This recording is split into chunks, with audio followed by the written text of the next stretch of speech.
Colby.math.com.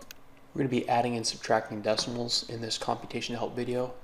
Adding and subtracting decimal numbers is not much more difficult than adding and subtracting whole numbers.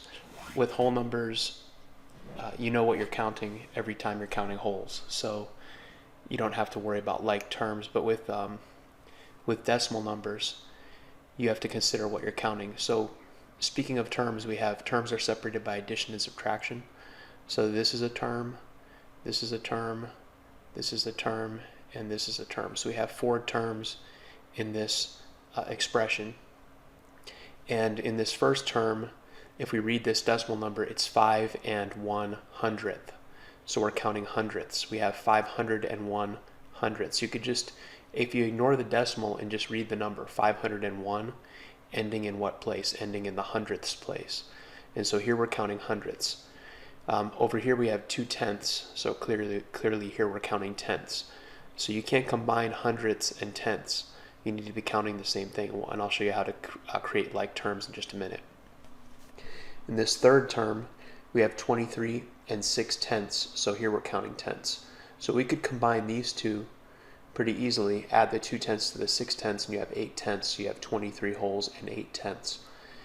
In this last term, we're counting thousandths because the 4 is in the thousandths place. We have 4 thousandths. But one nice thing about the graph paper is it makes it really easy to line up your place values. So that's what I'm going to do. I'm going to put my decimals all along this line. So I have 5 and 1/100th. I have 0 wholes and 2/10ths. In this third term, I have 23 wholes and 6/10ths. And in this final term, I have 4 thousandths. 0 wholes, 0 tenths, 0 hundredths, 4 thousandths. And we're just going to add, but before we add, we need to create like terms. So I can turn hundredths into thousandths this way. If I have 5 and 1/100th, I have 0 thousandths, so I'm just going to show a 0 in the thousandths place. If I have 2/10ths, that's the same as 20 hundredths, and that's the same as 200 1/1000ths. If I have 23 and 6/10ths, I can show the 0 in the hundredths place and the 0 in the thousandths place. And now I've created like terms. In every single one of these terms, I'm counting thousandths. And so now I can add 0 and 0 and 0 and 4 is 4 thousandths. In the hundredths place, we have 1 plus 0 plus 0 plus 0 is 1. In the tenths place, we have 2 plus 6 is 8, so 8/10ths. Line up the decimal in your sum, and then add your wholes. 5 and 3 is 8 wholes, and 2 tens, so bring down those 2 tens. I didn't have anything to carry over in this case, but you know how to do that. You're fine with that. Okay, we also have a subtraction problem. That was interesting. Okay. But we have 6 and 65 thousandths minus 5 and 71 hundredths. Again, terms are separated by addition and subtraction. So we have a term here and we have a term here. In this first term, we're counting thousandths. In this second term, we're counting hundredths. And we can change this to thousandths just by showing the 0 in the thousandths place. It was always there, it just wasn't showing. If we have 5 and 71 hundredths, we have 0 thousandths. So we have 710 thousandths is the same as 71 hundredths. And that way when we set up our subtraction,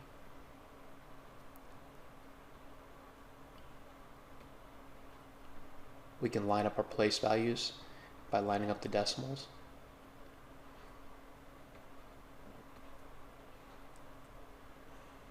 And then just subtract 5 thousandths, losing 0 thousandths is 5 thousandths. 6 hundredths, losing 1/100th is 5 hundredths. 0 tenths, losing 7 tenths would be negative 7 tenths, but when we're using this algorithm, we don't show negative digits in our place values, so we need to borrow. I'd like to have more than 7 tenths up here so that I could subtract the 7 tenths. And there's lots of tenths I can borrow from the 6 wholes. Every whole has 10 tenths in it. So this 6 wholes is actually 60 tenths. So I can just borrow one of these wholes, make this 5 wholes, and by doing that, I've just borrowed 10 tenths. Since I had 0 tenths in the tenths place here, this just becomes 10 tenths. If this was something greater than 0, I would add it to the 10 tenths. So 10 tenths losing 7 tenths is 3 tenths. And 5 wholes losing 5 wholes is 0 wholes. So our difference is 0 and 355 thousandths. Now, oftentimes when I do subtraction, I'll check my work, so I recommend you do the same. If I take the subtrahend here, 5.710, and I add our difference 0.355, my sum should give me the original minuend, the 6.065. 0 and 5 is 5, 1 and 5 is 6, 7 and 3 is 10, carry the 1, and 1 and 5 is 6. And so since that's the same as our original minuend, we know that our subtraction was correct and we have the correct difference. Okay, I hope that helps with subtracting, adding and subtracting decimals. I appreciate you watching this video. Thanks.